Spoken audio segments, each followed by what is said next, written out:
So good morning everyone, and thanks for coming along on this beautiful morning. For those who don't know me, my name's John Flynn. I'm the current chair of the Council on Tall Buildings and Urban Habitat, get that right, in Brisbane. And on behalf of our sponsors for today's breakfast, Arabs, it's my pleasure to welcome you all here. For 2017, we'll be looking at infrastructure projects around the state and where they're influencing the development of Queensland. I guess today's a slightly different slant. We're probably looking at more of a city-shaping project and the way that's changing the Gold Coast, but still under the theme of infrastructure. So this morning we're looking at Jewel on the Gold Coast. It's a development that has been a long journey, and it's a unique opportunity for the developers Wanda to develop. It's probably the first project since the Sheraton Barrage to develop an international five-star hotel on the Gold Coast beachfronts. It's pushed lots of boundaries along this journey, and we're going to hear about some of those challenges today. It was of state significance to get it approved. The state did call it in as part of the assessment process. It does contain 3 towers, we'll hear a lot about, 500 odd apartments, over 3 buildings which range from 47 stories down to 34 stories. So I look forward to hearing our presentation shortly. Our speakers this morning come from DBI and ex-Arcadis. So this morning we've got DBI's Managing Director, Rafe Anderson, and Arcadis Building Structures former manager, Glenn Barton, who's on gardening leave, he's telling me at the moment. So events like this aren't possible without sponsors. As I mentioned, Arabs are our sponsor today, sitting here in the middle. Arabs are an independent firm of designers, planners, engineers, consultants, technical specialists, offering a broad range of professional services. Founded in 1946 with initial focus on structural engineering, they came to world attention on the Sydney Opera House, and that project was followed up with projects like the Pompidou Centre in Paris. Arabs have since grown into a truly multidisciplinary organisation with a strong reputation for delivering innovation, sustainable designs and reinventing the built environment. Arabs bring together a large range of broad-minded individuals from a wide-ranging disciplines and encourage them to look beyond the constraints of their own specialty.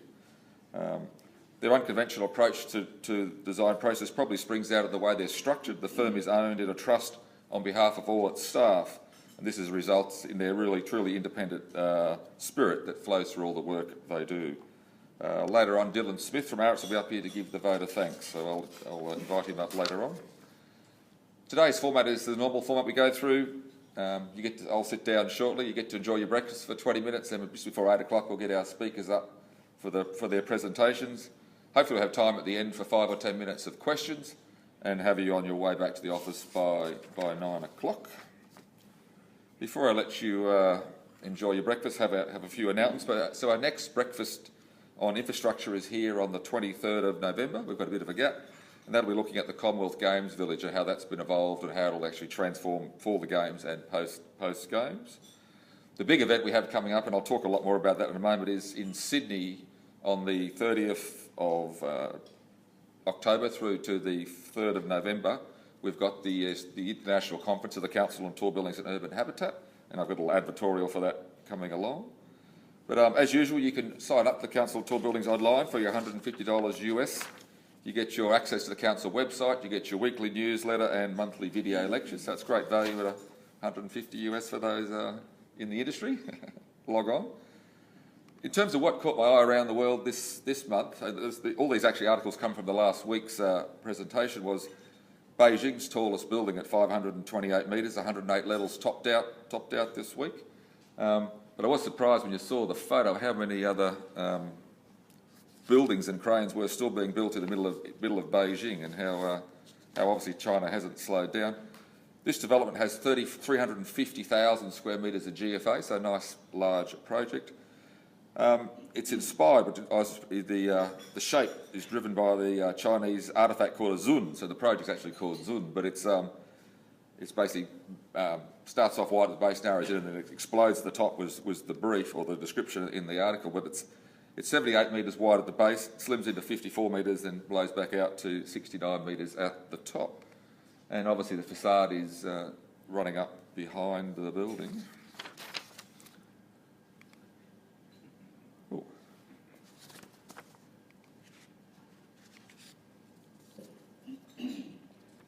My slide has disappeared.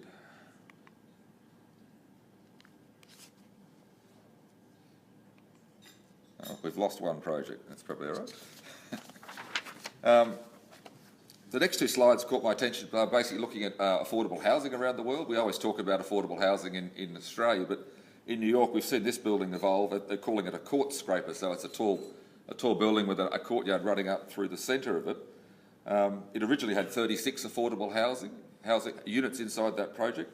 They're now under some pressure and they've increased it to another 178 additional units for affordable people, for affordable rents.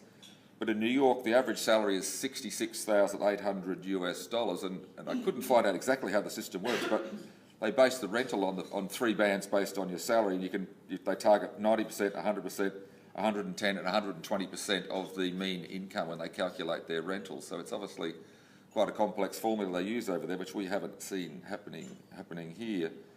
And in London, there was this project that was approved recently, developed by a Middle Eastern developer, and they in London you're meant to provide affordable housing. This project originally only provided 10 affordable housing units. So the original development was 268 units in buildings up to 20 stories.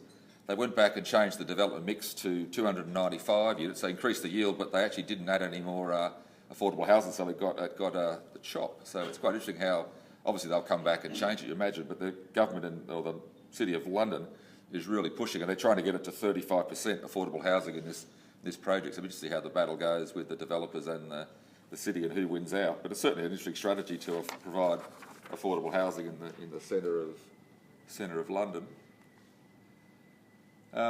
Grimshaw's, this popped up on the council this week. Grimshaw have suggested they've designed a tower that appeals to the millennium worker. Obviously we're all trying to think of how we change our workplace for the up and coming millenniums. This is a building as part of Barangaroo in Sydney. It's 26 stories. It's been designed as 3 individual towers, but it goes on to describe it's sort of surrounded by buildings in the centre of centre of Barangaroo, so it hasn't got views. So they've actually created an observation deck on the top, which actually looks out at the Opera House with their driver, and apparently the building's curved form and curved roof forms respond to the idea of the distant Opera House in the city. It has got these unique 2-storey spaces, which I guess appeals to the millenniums maybe, but there's all these series of spaces and interconnected stairs as part of the design as the building evolves. So we'll just watch that as it develops in Sydney. We don't really think of Adelaide as tall buildings. This is Adelaide's tallest building, and it's just been approved, or commenced, tenders have closed, and it's about to start construction. It's 132 metres tall and contains 320 apartments. So even the apartment boom is still occurring in Adelaide. Canberra is another place I wouldn't have thought about tall buildings, but this is the most recent tall building in Canberra, residential project that got in for DA at 26 stories. It's got the current theme of a sky garden on the roof.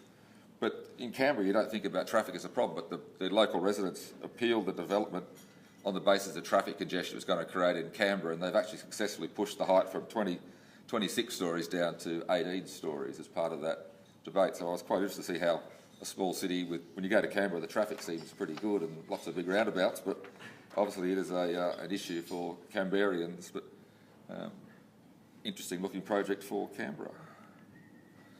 So as I mentioned, the Council on Tall Buildings in Sydney coming up at the end of October. The theme for this year is density, people, density and infrastructure, so it covers everything that the Council tries to explore.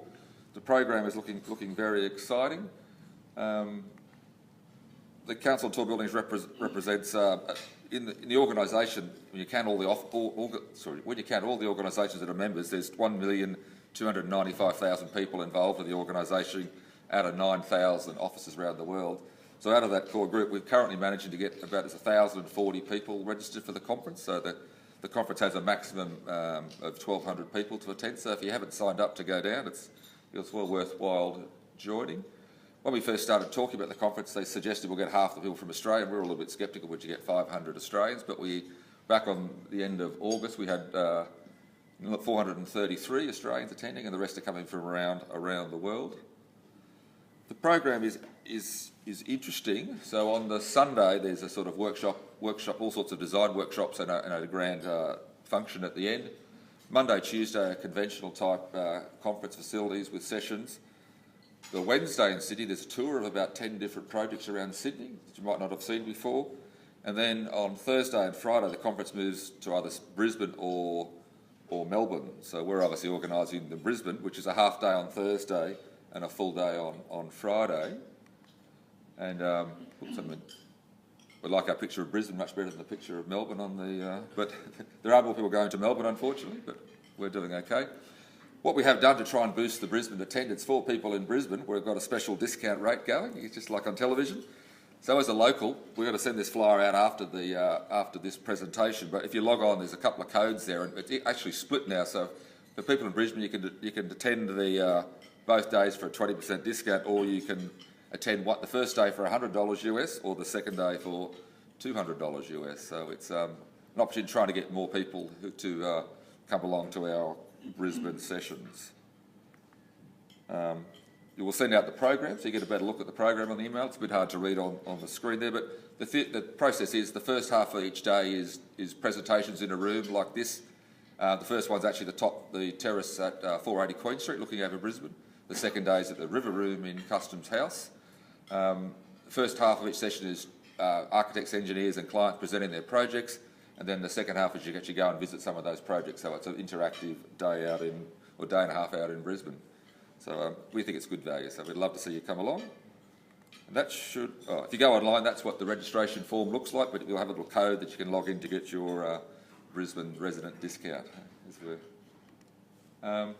That's it for me. I'll let you enjoy your breakfast. I'll be back here in 15 minutes to introduce our speakers and have fun talking at the table. Thank you.